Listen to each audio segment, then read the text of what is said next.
Hello jeunes designers éclairés, bienvenue sur la chaîne Nero Designer. Si tu viens d'arriver, ici on apprend à modéliser en 3D, étape par étape sur SolidWorks, dans une ambiance simple, claire et surtout accessible aux débutants motivés. Dans la vidéo précédente, on a découvert ensemble l'outil bossage et découpe balayée, trajectoire, courbe et torsion, un outil essentiel pour les formes complexes. Aujourd'hui, nous allons expérimenter cet outil de bossage balayé pour étendre tes connaissances en modélisation 3D. À cet effet, nous allons modéliser deux pièces simples mais très techniques. Donc, les voici.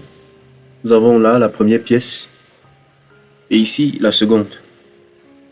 Nous allons donc les modéliser étape par étape en utilisant les fonctions de balayage, un profil 2D, une courbe guidée ou trajectoire et surtout quelques bonnes pratiques de conception. Alors, nous allons commencer par modéliser cette pièce-ci. Pour cela, nous aurons besoin de sa forme 2D. Le voici. Nous avons une trajectoire là, de longueur 60 plus 5 mm, 65 mm, une hauteur de 15 plus 5 mm qui est de 20 mm.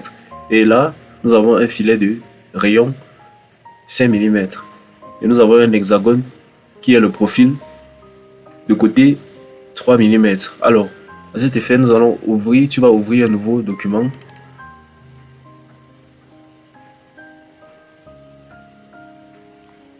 Tu vas choisir le plan de face, puis choisir une ligne.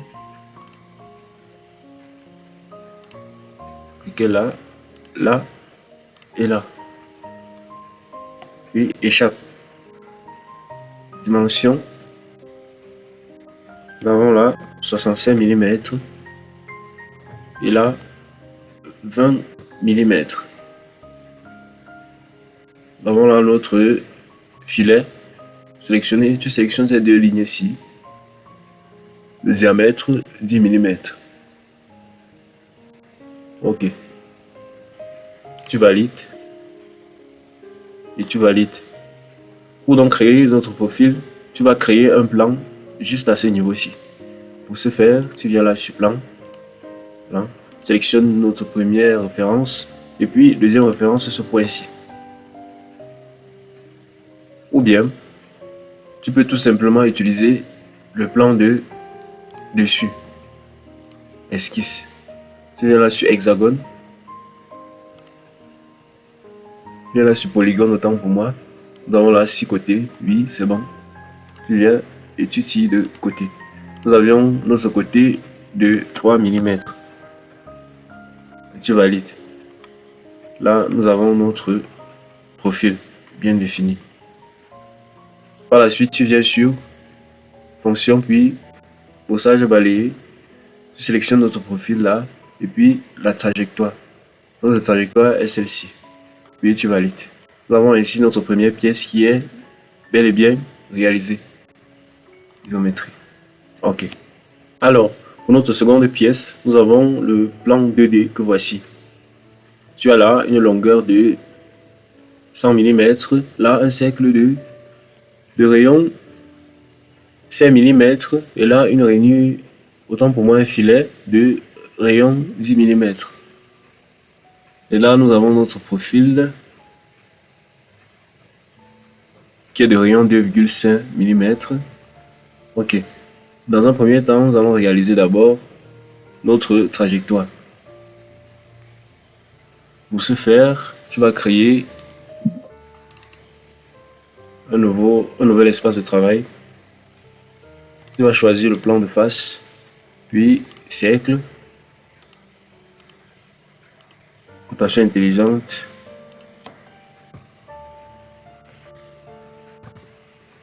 un diamètre de 10 mm dans le rayon 5.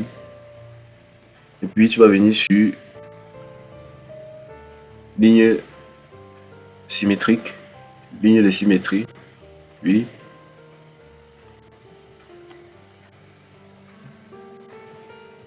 et dans un second temps, tu vas dessiner nos deux lignes qu'on avait tout à l'heure. Puisque cette ligne ici est symétrique, nous allons simplement réaliser une symétrie comme tu l'as si bien appris dans les précédentes vidéos. Pour cela, tu vas venir sur symétrie des entités. Tu vas sélectionner l'entité à symétriser, puis la ligne de symétrie. Puis tu valides. Nous avions là 100 mm et nos deux lignes sont séparées de 2,5 mm. Après quoi, tu vas venir là pour couper ces deux espaces-ci pour nous permettre donc de mettre donc des filets à ces deux niveaux ici. Pour donc mettre des filets, tu viens là sur filet, tu cliques sur ce point-ci et sur ce point-ci là. Nous avons là un rayon donc de 10 mm et tu valides. Notre trajectoire est bel et bien formée. Tu vas donc créer le profil. Notre profil sera créé à ce niveau sur ce point-ci. Pour ce faire, tu vas créer un plan exactement sur ce point-ci. Tu viens là sur plan. Ça c'est notre première référence. Ensuite, notre deuxième référence. Puis tu valides. Pour travailler lors de ce plan, esquisse. Tu vas prendre ligne par son centre. Tu te places là sur notre centre. Et tu tires de manière à ce que notre ligne soit horizontale. Et puis échappe.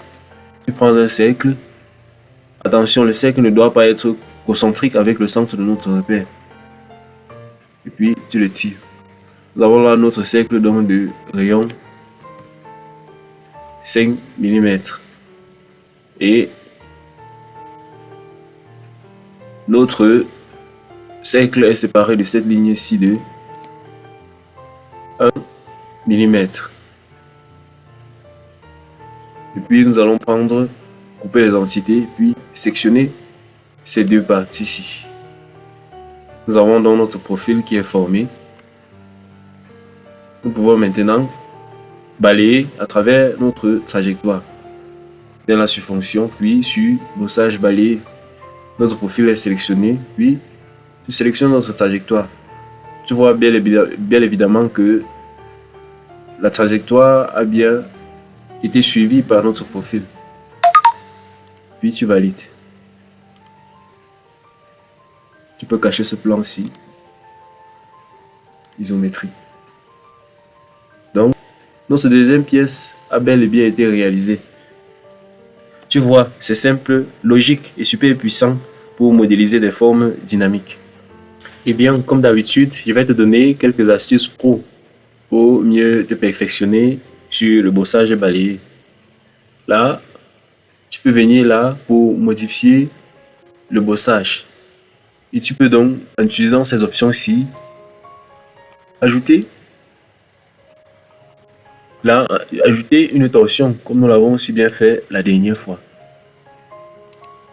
Active cette partie-ci et puis le nombre de révolutions, tu peux donner là 3. Tu vois, notre pièce a bien été tordue comme nous l'avons bien ici appris dans la précédente vidéo.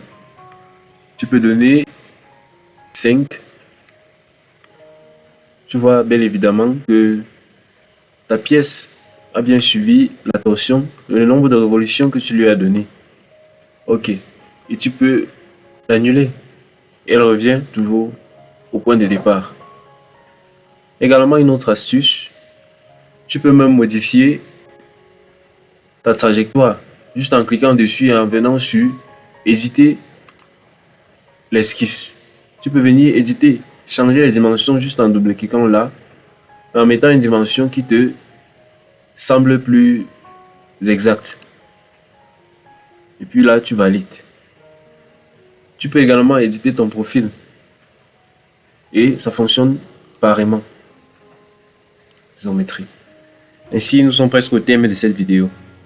Bravo, tu viens de grimper en compétence à travers l'outil balayage et toutes ses fonctionnalités que tu as appris dans cet exercice pratique. Surtout, continue de t'exercer pour te perfectionner davantage. Si tu as aimé cette vidéo, pense à liker, t'abonner à la chaîne, activer la cloche pour ne rien rater et surtout, pose tes questions en commentaire. N'hésite pas à demander les fichiers 2D de ces deux pièces que nous venons de réaliser. N'oublie pas, C'est en pratiquant qu'on devient un pro. À très vite pour la suite sur Neurodesigner.